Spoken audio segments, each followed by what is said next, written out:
Same city, different foot traffic. Social media marketing has been strongly impacting business outreach. Catherine Shu and her husband opened La Terraza in November 2025 and have been focused on social media marketing to help grow their business.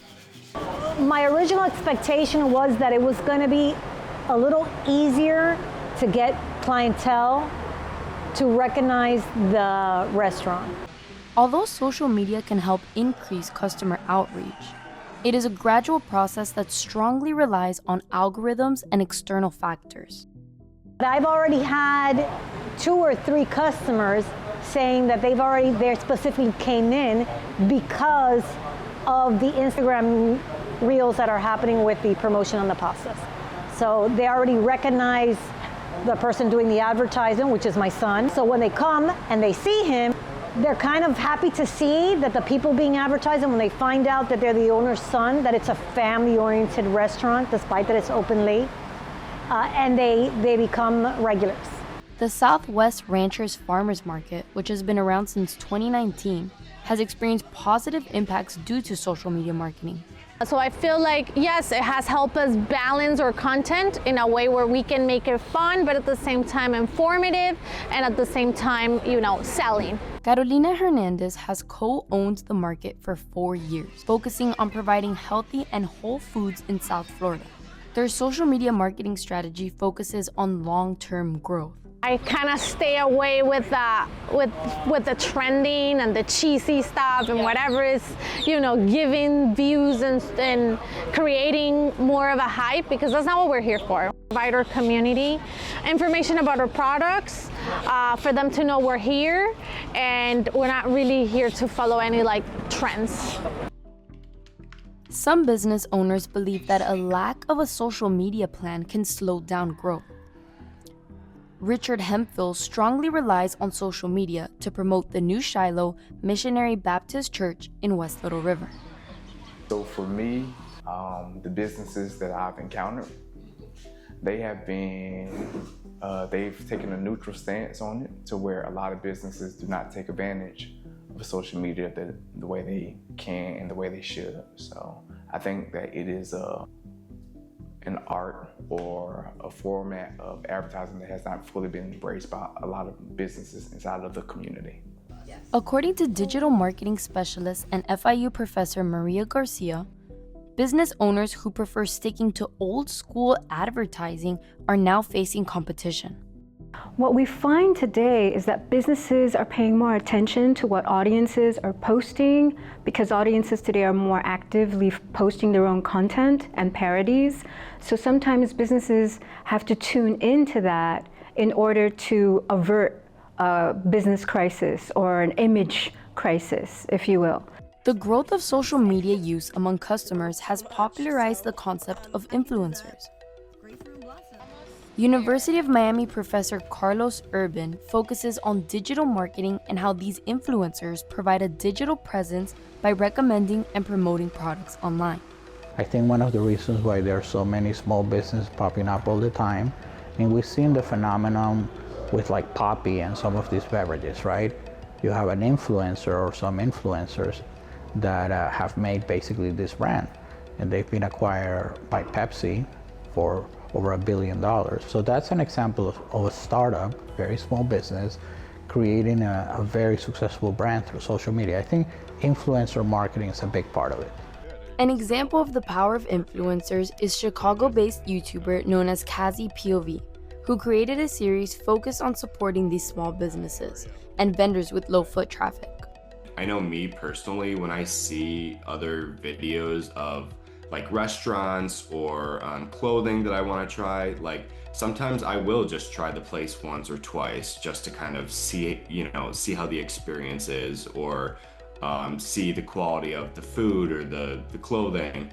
But at the end of the day, it's whether or not those people are then recommending it to their friends or their family.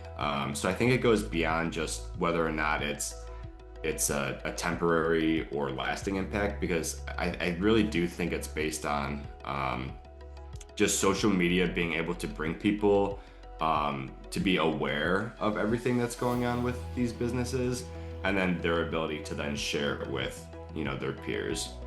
Because of its power in spreading the word about local businesses, social media advertising is increasingly being funded by marketing companies. More money will be spent on social media advertising this year than on the traditional TV and radio ads. The money that now follows the biggest online influencers marks a huge shift in the way brands are attempting to connect with their customers, and that is a good news thing for not just for creators, but also those looking to become the next big thing, but also for those who have moved into social media advertising. Research shows social media platforms now account for 60% of product discovery, significantly outpacing Google search by 35.5%. And small businesses are in constant competition with larger corporations when it comes to digital marketing.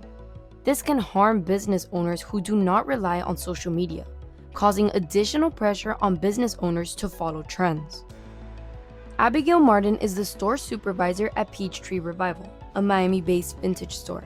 Peachtree Revival was founded by Danny Clark and Sarah Fernandez, who developed their business by selling clothes online and sharing their process through social media. I mean, I think it's the main thing in marketing now is social media, getting yourself out there, participating in trends and that kind of thing to reach that specific audience that you're looking to reach. I think that it's a big help because I think it's, even more important than like commercials now. It's more the more accessible way of marketing.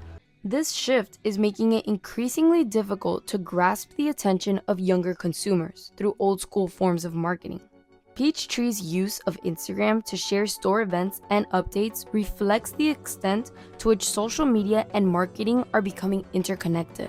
Consumers today gravitate to social media. Some spend 5 to 8 hours just consuming social media content. Social media is becoming an increasingly strong presence in everyday life. However, this does not mean that all businesses need to cater to trends and managing social media platforms. Successful marketing comes down to learning your audience and finding the best method to showcase your brand. Because it's social media doesn't mean that it's affordable. It's not affordable. You have to invest in social media and constantly being out there in front of the customer so they could be reminded to come. I feel like that is today's day and age of what advertising is being, versus TV, versus what used to be newspapers or flyers. Mostly today's day and age is mostly digital, and that's where they see all their news. So you have to make sure that you're advertising digitally.